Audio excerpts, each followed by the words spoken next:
నిన్న మొన్న 2 రోజులు తెలుగుదేశం పార్టీ మహానాడు పేరుతో ఓ కార్యక్రమాన్ని నిర్వహించినారు. ప్రతి సంవత్సరం వాళ్ళు మహానాడు నిర్వహించే కార్యక్రమమే, కొత్తేం కాదు. కాకపోతే నారా చంద్రబాబు నాయుడు గారి రాష్ట్ర ముఖ్యమంత్రిగా ఉంటూ వాళ్ళ పార్టీ వైపు నుంచి నడిపే కార్యక్రమం కాబట్టి దీని గురించి మేము మాట్లాడాల్సిన అవసరం ఉంది. ఆయన ముఖ్యమంత్రి కాకపోతే మేమైతే స్పందించకపోయిందాం. ఈ రాష్ట్ర ముఖ్యమంత్రిగా నారా చంద్రబాబు నాయుడు గారు మహానాడును వేదికగా చేసుకొని ఈ రాష్ట్ర ప్రజలకు ఆయన చెప్పాల్సిన మాటలేంది, చెప్పిన మాటలేంది, ఈ రాష్ట్ర ప్రజలు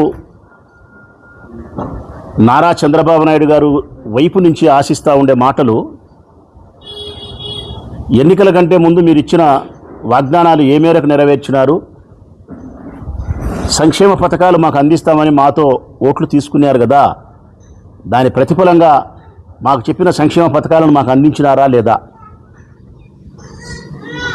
ఈ రాష్ట్రాన్ని అభివృద్ధి చేస్తామని మీరు చెప్పినారు కదా, ఏ మేరకు అభివృద్ధి చేసినారు,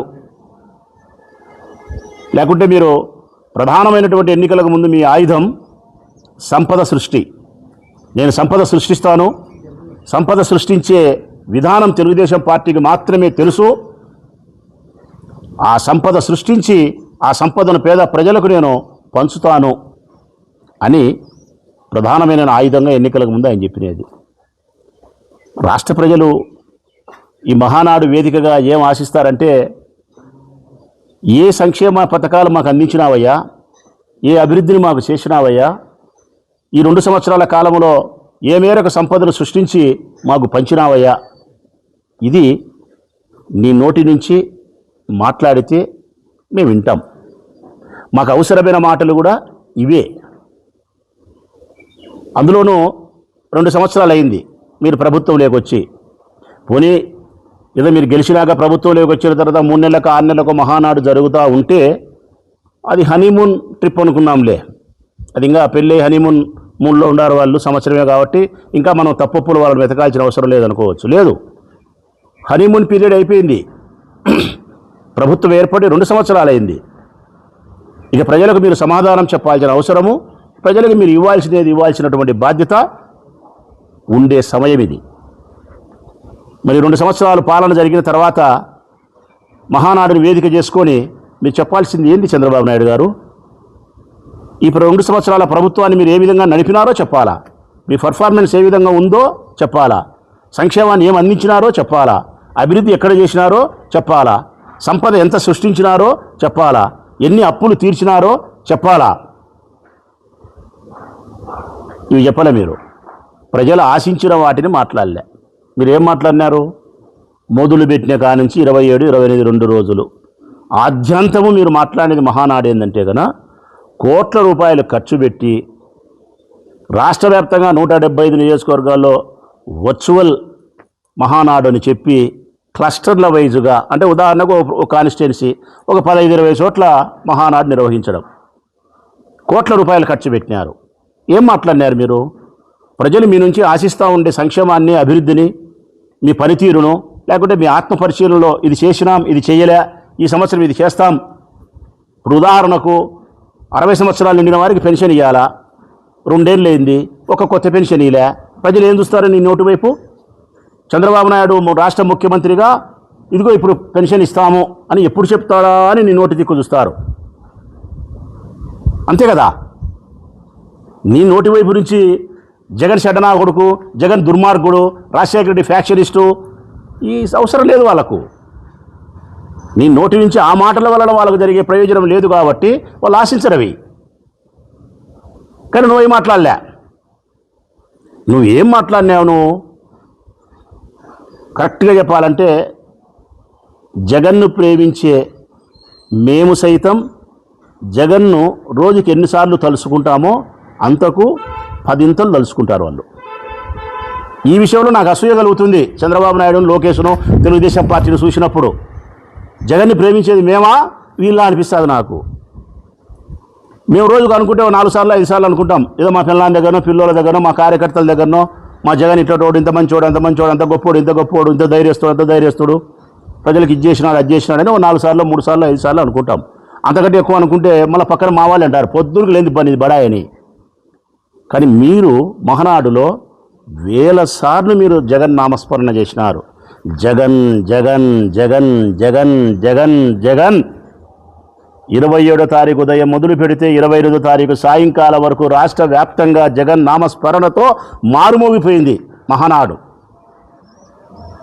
దీన్ని ప్రేమనా, భయమా, లేకుంటే రేపొద్దున ప్రభుత్వం లేక ఆయన వస్తే మన పరిస్థితి ఏందని మీకు ఉస్సు గారుతున్నాయా?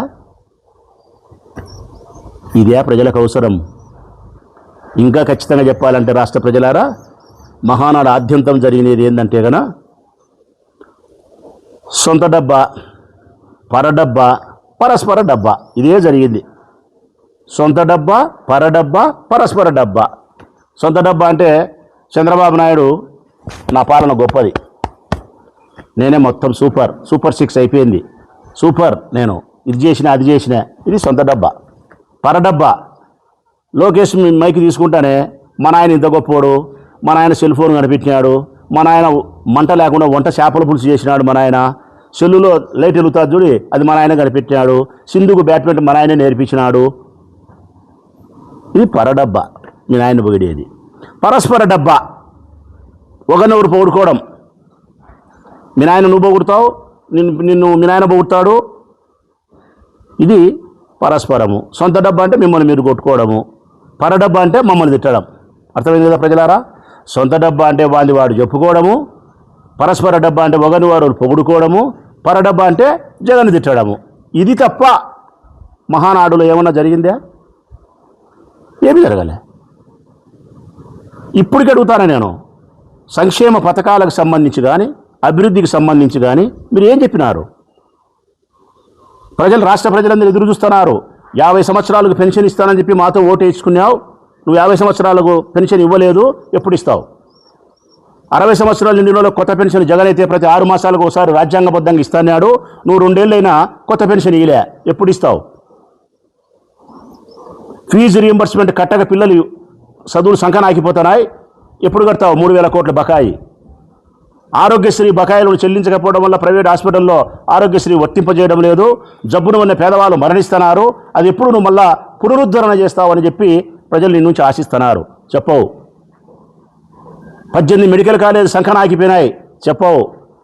రైతు భరోసా కేంద్రాల ద్వారా రైతులకు ఇవ్వాల్సిన డబ్బు గురించి చెప్పవు. 3 తుఫాన్లు వచ్చినాయి, ఈ 2 ఏళ్లలో 4 వచ్చినాయి, పంట నష్టం చెప్పవు. డీజిల్ పెట్రోల్ ధరలు పెరిగినాయి, దాని గురించి మాట్లాడలే. నిత్యావసర వస్తువుల ధరలు పెరిగినాయి, పేదవాళ్ళు ఇబ్బంది పడుతున్నారు, దాని గురించి మాట్లాడలే. కరెంటు బిల్లులు పెంచనని చెప్పినావు, విపరీతంగా పెంచినావు, ఈ ఎండలకాలం షాక్ కొడుతుంది, దాని గురించి నువ్వు మాట్లాడవు. నిరుద్యోగ భృతి 3000 ఇస్తానని చెప్పినావు, దాని గురించి మాట్లాడవు. 20 లక్షల ఉద్యోగాలని చెప్పినావు, దాని గురించి మాట్లాడవు. మెగా డిఎస్సి అన్నావు, దగా డిఎస్సి చేసి 20 లక్షల రూపాయలకు టీచర్ ఉద్యోగాలు అమ్ముకున్నావు, దానికి సంజాయిషి లేదు. 45 సంవత్సరాలకు పెన్షన్ ఇస్తానని చెప్పినావు, జగన్ ఇచ్చినది ఆడవాళ్ళకు 18,500 రూపాయలు సంవత్సరానికి, దాని గురించి లేదు. ఎట్లబ్బా మరింగా? ఏంది నువ్వు మాట్లాడింది? గొడ్డలి పార్టీ. నువ్వు మాట్లాడింది ఏంది? గొడ్డలి పార్టీ. తల్లి చెల్లి, ఫ్యాక్షనిస్టు, దుర్మార్గుడు. ఏం మీరు మాట్లాడింది? ఏం అవసరం ఉంది దీనివల్ల? ప్రజలకు దీనివల్ల అవసరం ఏమన్నుందా ముఖ్యమంత్రి గారు? ప్రజలకు అవసరమైన మాటలు మాట్లాడాయి అంటే ప్రజలకు అవసరమైన మాటలు మీరు ఒక్కటి కూడా మాట్లాడకుండా, అసలు మేము అడుగుతున్నాం ఈరోజు ప్రజల వైపు నుంచి, నీవు సంపదను సృష్టించి పంచుతానని చెప్పినావు, 2 సంవత్సరాలు అయింది, ఎంత నీ సంపద సృష్టించినావు? ఎంత సంపదను సృష్టించినావు? ఈ రాష్ట్ర ఖజానాకు నీవు ఆదాయ వనరులను కొత్తగా సృష్టించినది ఎంత? ఆ సంపదను పేదవాళ్ళకు నువ్వు పంచినది ఎంత? శ్వేతపత్రం విడుదల చేయి, సమాధానం చెప్పు. సిగ్గు లేకుండా మళ్ళా రాష్ట్ర ముఖ్యమంత్రి నారా చంద్రబాబు నాయుడు గారు నిన్న మహనాడులో కూడా అబద్ధం చెప్తున్నాడు. 10 లక్షల కోట్ల రూపాయలు అప్పు చేసిపోతే ఆ అప్పునంతా నేను మళ్ళా తీర్చడానికి ప్రయత్నం చేసి దీన్ని నిర్మిస్తానా ఈ రాష్ట్రాన్ని అని చెప్తే, మీ కేశవులే ఆర్థిక మంత్రి అసెంబ్లీలో చెప్పినాడు, ఎన్ని లక్షల కోట్లు అంతా కలిపిన 6 లక్షల కోట్ల అప్పు కాదు. అందులో మీది 3.5 లక్షల కోట్ల అప్పు ఉంది. మేము చేసినది 3 లక్షల కోట్ల అప్పు ఉంది. 10 లక్షల కోట్ల అప్పు లేదని అసెంబ్లీలో చెప్తే నిన్న మహానాడులో మళ్ళీ చెప్తాడు ముఖ్యమంత్రి 10 లక్షల కోట్ల అప్పు అయింది, అది నేను చాలా కష్టపడతానని చెప్పి.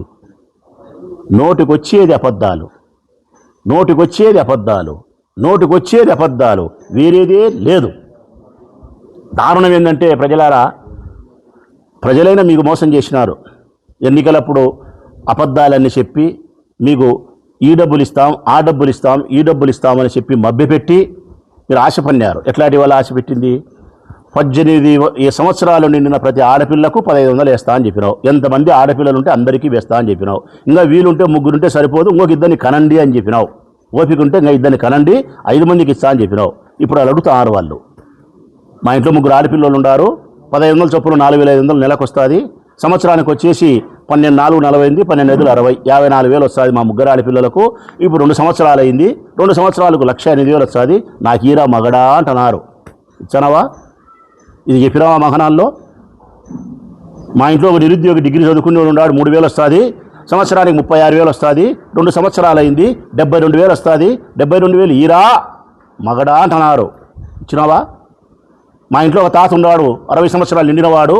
నువ్వు 4,000 పెన్షన్ ఇచ్చింటే 2 ఏళ్లకు మాకు 96,000 వస్తుంది. నా 96,000 నాకు ఇయ్యి అంటున్నారు. ఇచ్చినావా? ఇవి చెప్పవు, ఇవి చెప్పవు. జగన్ నామస్మరణ తప్ప మీకేమీ లేదు. మీరు ప్రజలను మోసం చేసి అధికారంలోకి వచ్చినారు. దారుణం ఏంటంటే ప్రజలను మోసం చేసినారు. ఇప్పుడు మీ పార్టీని మీరే మోసం చేసుకుంటున్నారు. మీ పార్టీని మీరే మోసం చేసుకుంటున్నారు. ఎట్లా, ఏ విధంగా చెప్తా. ఉదాహరణకు ప్రొద్దుటూరే చెప్తా. ఇది ఒక్కటి ప్రొద్దుటూరుది. ప్రొద్దుటూరులో సభ్యత్వ నమోదుకు 100 రూపాయలు కట్టినారు ఛానళ్ళ కిందట. 100 రాష్ట్ర వ్యాప్తంగా సభ్యత్వ నమోదు చేసినారు వాళ్ళు. 100 రూపాయలు కట్టాలా. 100 రూపాయలు కడితే ఆ ఇన్సూరెన్సో పాడో పరిదేశీ ఏందో చెప్పినారు. ప్రతి వార్డులోనూ ప్రతి పల్లెలోనూ స్థానిక నాయకుడు 100 రూపాయలు కట్టి ఎల్లయ్య పేరో సుబ్బయ్య పేరో పుల్లయ్య పేరో ఎవరో పేర్లు రాసుకున్నారు. ఇదే జరిగింది సభ్యత్వం. అందుకు 40,000 అయినా 30,000 అయినా పొద్దుటూలు అని చెప్పి చెప్పినారు. వాళ్ళు నిజంగా తెలుగుదేశం పార్టీ సభ్యత్వాన్ని హృదయపూర్వకంగా స్వీకరించిన వాళ్ళు కాదు. తెలుగుదేశం పార్టీ కార్యకర్తలు కాదు. ఏ నియోజకవర్గంలో ఏ పార్టీకి కూడా 40,000 మంది 50,000 మంది కార్యకర్తలు ఉండడం అనేది అంత ఆషామాషి వ్యవహారం కాదు. మరి ఎక్కడి నుంచి వచ్చినారు 40,000 అంటే 100 రూపాయలు కట్టే బాగానే అడిగి అయిపోయినాయి. ఇప్పుడు ఏం చేసినారు వీళ్ళు? పార్టీకి కూడా మోసం అంటే కదా. ఉదాహరణకు ప్రొద్దుటూరు నంద్యాల వరదరాజిరెడ్డి కుమారుడు వీళ్ళ తెలివితేటలు ఎట్లాంటి అంటే ఈ క్లస్టర్లు పెట్టినారు మహానాడుకు. అంటే 1 2 3 4 5 వార్డులు కలిపి ఒక చోట మహానాడు. ఈ 5 వార్డుల్లో క్లస్టర్లలో జరిపినప్పుడు ఒక్కొక్క వార్డులో సభ్యత్వం నమోదు చేసిన వాళ్ళు 400-500 ఉంటారు. 5 వార్డులు కలిపి 2,500 ఉంటారు. ఈ 2,500 మంది ఆ ఇన్కన్వీనియన్షియల్లోకి బొల్లవరం లేకి వచ్చి మహానాడు జరపాలి. అంటే 1,000 1,500 2,000 రావాలి. రారు కదా. సభ్యత్వం నిజంగా మీ వాళ్ళు కాదు కదా. కార్యకర్తలు ఇంట్రెస్ట్ లేదు కదా. మహానాడుకు రారు కదా. ఆడ ఫెయిల్యూర్ అవుతారు కదా. ఆడ రికార్డు వాళ్ళు ఆన్లైన్లో కనపరుస్తుంది. ఎందుకంటే సభ్యత్వ నమోదు కార్డు ఉంటుంది కదా. ఆ కార్డు తీసుకొచ్చి గీకాల లోపలికి వచ్చినప్పుడు. ఈయన వరదరాజిరెడ్డి కొండారెడ్డి ఏం చేసినారంటే, ఎట్లా మనకు కార్యకర్తలు లేరు, సభ్యత్వం తీసుకునే వాళ్ళు మనోళ్ళు కాదు, ఈ రారు కాబట్టి మీరు ప్రతి వార్డులోనూ సభ్యత్వం ఎన్నైతే ఉన్నాయో 60, 70, 50, 80 చొప్పున కార్డులు తీసుకురండి. మనుషులు వద్దు, కార్డులు అని నియోజకవర్గ వ్యాప్తంగా అన్ని చోట్ల కలిపి, అంటే 41 మున్సిపల్ వార్డులు 30 గ్రామ పంచాయతీలు కలిపి అన్ని చోట్ల 12,000 కార్డులు సేకరించుకున్నారు. 12,000 కార్డులు సేకరించుకొని సభ్యత్వ కార్డులు ప్రతి క్లస్టర్లోనూ ఆ కార్డు గీకినారు. 50, 70, 80, 100 గీకినారు. అప్పుడు వాళ్ళకి ఆన్లైన్లో ఏం కనిపిస్తుంది? 12,000 మంది ఈ క్లస్టర్స్ ద్వారా మహానాడులో పాల్గొన్నారని చెప్పి తెలుగుదేశం పార్టీ అధిష్టానానికి కనిపిస్తుంది. దాని ప్రకారం సూపర్ హిట్గా తెలుగుదేశం పార్టీ మహానాడు పొద్దుటూరులో జరిగింది. ర్యాంకింగ్లో 5 వరదాడికి. ఎన్ని? 5. ఎందుకురా 5 వచ్చాయి, 6 వచ్చాయి, చూసి రాచి అన్నీ వచ్చాయి మార్కులు. ఇంట్లో బుక్ పెట్టుకొని రాచి. ఇది మన కార్యకర్తలా? మనుషులు లేరు, కార్డులు వచ్చినాయి. ప్రజలారా, ఆ మనుషులు ఎక్కడి నుంచి వచ్చినారంటే మీరే చూసుకోండి. ఒకసారి వీడియో చూడండి. ఎవరా మనుషులు మీకే తెలుస్తుంది. కార్యకర్తలా, సభ్యత్వమా కాదా అని. 300 రూపాయలు, 200 రూపాయలు. మా దర్శన పనులు అయితే 300 రూపాయలు. నాగేంద్ర నగర్లో 150 రూపాయలు. మొగోళ్ళకైతే క్వార్టర్ బాటలు. భద్రమ్మక వార్డులో 150 రూపాయలు. కూలిచ్చి కార్డు తీసుకొచ్చి కార్డు గీకి అంటే మీ పార్టీని సైతం మీరు మోసం చేసుకుంటున్నారు. ప్రజలను మోసం చేసి ఓట్లు వేసుకొని అధికారంలోకి వచ్చినారు. మహనాడు దిగ్విజయంగా జరిగిందని అనిపించుకునే దానికోసం మీ పార్టీని మీరు మోసం చేస్తున్నారు. చిట్ట చివరకు మీ ఆత్మ పరిశీలనలో మీ ఆత్మను కూడా మీరు మోసం చేసుకుంటున్నారు. అయినా మా ఎర్రి కాకపోతే ఆత్మ ఉండేవాడు ఆత్మకు మోసం చేస్తాడు తప్ప ఆత్మ లేని తెలుగుదేశం పార్టీకి ఏ విధంగా మీరు మోసం చేసుకుంటారు? మీకు ఆత్మే లేని మీకు ఆత్మే లేని అనాథలు మీరు. ఇది మహనాడు ఆద్యాంతము జరిగినది. ఇంకా దీంట్లో మళ్ళీ ఇంకొకటి, ఇది నాకైతే పెద్ద ఆశ్చర్యం, పెద్ద నవ్వొచ్చేది ప్రజలారా. ఇది కవిత చెప్పినట్టు నాకు చెల్లి, నా చెల్లికి పెళ్ళి గల్లీలో జరగాలి మళ్ళీ మళ్ళీ. చెల్లెలకు ఎన్నిసార్లు చేస్తారా సోమి పెళ్ళి? ఒకసారి జరగాలని కోరుకోవాలి. ఎవరైనా 100 సార్లు చేస్తారా మీ దుమ్ తగల? అట్లా ప్రతి మహనాడులోనూ ఇప్పటికీ 16 సంవత్సరాలైందో 14 సంవత్సరాలైందో 20 ఏళ్ళైందో వాళ్ళు పెట్టిది. ప్రతి సంవత్సరం ఎన్టీఆర్కు భారతరత్న ఇవ్వాలా అంటారు. ఇది ఎన్టీఆర్కు భారతరత్న ఇవ్వాలా తీర్మానం చేస్తారు, పంపించారు. ఎన్టీఆర్కి భారతరత్న రాదు. తీర్మానం చేస్తారు, భారతరత్న రాదు. ఏమది? ఇప్పుడు మీరే కదబ్బా సెంట్రల్లో మీ ప్రభుత్వం, మీ దయా దాక్షిణ్యాల మీదనే నరేంద్ర మోడీ ప్రభుత్వం నిలబడింది. ఎన్టీఆర్కు భారతరత్న ఇవ్వాలనుకుంటే కనుక పెద్ద పనేం కాదు, సులభంగా ఇస్తారు. మొన్న కూడా ఇద్దరికి ఇచ్చినారు 2 రాష్ట్రాలలో, సులభంగా ఇస్తారు. మరి ఎందుకు రాదు? కారణం ఎందుకు రాదంటే మీది ఎన్టీఆర్కు భారతరత్న ఇవ్వాలనే కోరిక చంద్రబాబు నాయుడుకు మనస్ఫూర్తిగా లేదు. ఎందుకు లేదంటే ఎన్టీ రామారావు అంటే ఆయనకు సరిపోదు. ఎన్టీ రామారావు అంటే అసూయ ఆయనకు. ఎన్టీ రామారావు పేరు మీద ఆరోగ్యశ్రీ పేరు ఉంటేనే ఆ పేరు మార్చేయాలని చెప్పి ఏబిఎన్ రాధాకృష్ణ ఈయన చంద్రబాబు నాయుడు రహస్యంగా మాట్లాడుకునే మాటలు పొరపాటున మైక్ కట్టు కాకుంటే అవి బయటకు వచ్చి రిలీజ్ అయ్యి మనందరం విన్నాం. నిన్న కూడా నేను విన్నా. వాని పేరు తీసేస్తానా అంటాడు చంద్రబాబు నాయుడు. ఎవరి పేరు? ఎన్టీఆర్ పేరు. వాని పేరు పిల్లనిచ్చిన మామను పట్టుకొని ఆరోగ్యశ్రీ ఎన్టీఆర్ అని ఏబిఎన్ రాధాకృష్ణ అంటే ఈయనంటాడు వాని పేరు తీసేస్తానా, వాని కథ అయిపోయింది అంటాడు. ఇట్లాంటి మనిషి అంటే రాజకీయాలలో ఏమనిపిస్తుంది చంద్రబాబు నాయుడు చూసిన తర్వాత అంటే ఎవరికైనా రాజకీయాలంటే ఇట్నే ఉంటాయి. మనిషిని చంపి దండ వేసి దండం పెడతారు రాజకీయాలలో. మనిషిని చంపేది మీరే, దండ వేసేది మీరే, దండం పెట్టి 4 మంచి పొగట్ట మాటలు మాట్లాడేది మీరే. రాజకీయాలు ఇంత సంకుచితంగా ఉంటాయి, ఇంత కుట్రపూరితంగా ఉంటాయి అనే దానికి పెద్ద బెస్ట్ ఎగ్జాంపుల్ చంద్రబాబు నాయుడే. ఇక రెండోది ఎందుకు ఇప్పియడు అంటే రెండోది ఏం తెలుసునా? నిజమైంది. భారతరత్న భారత ప్రభుత్వం ఇస్తే అవార్డు ఎన్టీఆర్ చనిపోయిన తర్వాత ఇచ్చినారు. ఎవరు తీసుకోవాలి? అది భార్య తీసుకోవాలా. భార్య ఎవరు? లక్ష్మీపార్వతి. లక్ష్మీపార్వతి భారతరత్న అవార్డు తీసుకుంటే చంద్రబాబు నాయుడుకి కుటుంబానికి ఉంటుందా సంతోషం? నిద్రపోతారా? 3 రోజులు నిద్రపోరు వాళ్ళు. కడుపులో ఈ నావాలు పోసుకున్నట్టు ఉంటుంది, మంట ఎత్తుకొని చావరు. అందుకు భారతరత్న అవార్డు ఇయ్యరు. అందుకే నేనేమంటా అంటే జనరల్గా ఎక్కడైనా మనం ఏమంటామంటే ఇది ఎప్పటికీ నాకు తీరని కోరిక అబ్బా అంటారు జనరల్గా. నేనేమంటా చంద్రబాబు నాయుడు కంటే తీరకూడదని కోరుకుండే కోరిక ఇది. ఏం కోరిక?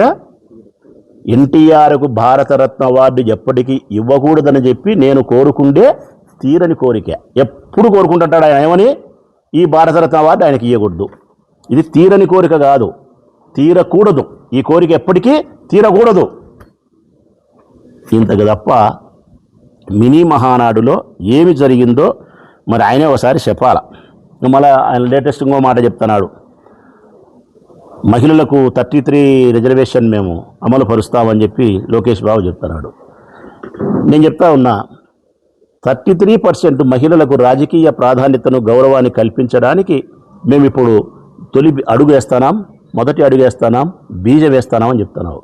అమాయక చక్రవర్తి. ఎప్పుడో వైఎస్ఆర్ కాంగ్రెస్ పార్టీ పుట్టిన తొలినాళ్లలో జగన్మోహన్ రెడ్డి గారు మహిళలకు అత్యంత ప్రాధాన్యత ఇచ్చినాడు. ఈ రాష్ట్రంలో మహిళలకు అనేక రకాల గొప్ప రాజకీయ ప్రాధాన్యతను ఆత్మగౌరవాన్ని పెంచడానికి తొలి అడుగు వేసినది ఆయనే, బీజం వేసినది ఆయనే, ఇత్తనం వేసింది ఆయనే. ఆ ఇత్తనం పెద్ద వటవృక్షం అయిపోయింది.